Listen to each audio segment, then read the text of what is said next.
BJP call centre থেকে phone করে বলছে आपका घर चाहिए ना आप फिर अप्लाई करो কেন করবেন আপনার তো দরখাস্ত করা আছে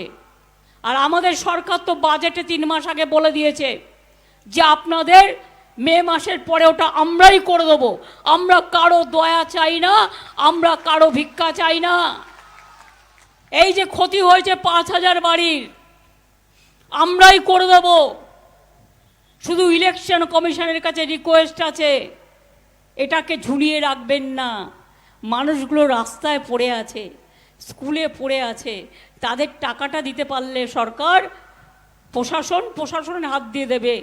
তাহলে ওদের বাড়িগুলো হয়ে যাবে আমরা বাড়িগুলো করে দেব এটা প্রশাসনের সিদ্ধান্ত আমি এখন যেহেতু ইলেকশনে আছি এটা প্রশাসন করবে কেন আটকে রেখেছেন বিজেপি বলবে তারপরে ছাড়বেন তো বিজেপিতে বলছে 100 দিনের টাকা দেবে না দেয়নি 3 বছর 100 দিনের কাজ করে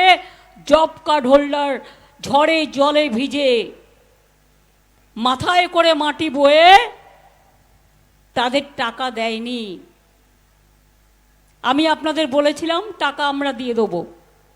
টাকা পেয়েছেন কি পাননি 100 দিনের কাজে 59 লক্ষ লোককে টাকা আমরা পৌঁছে দিয়েছি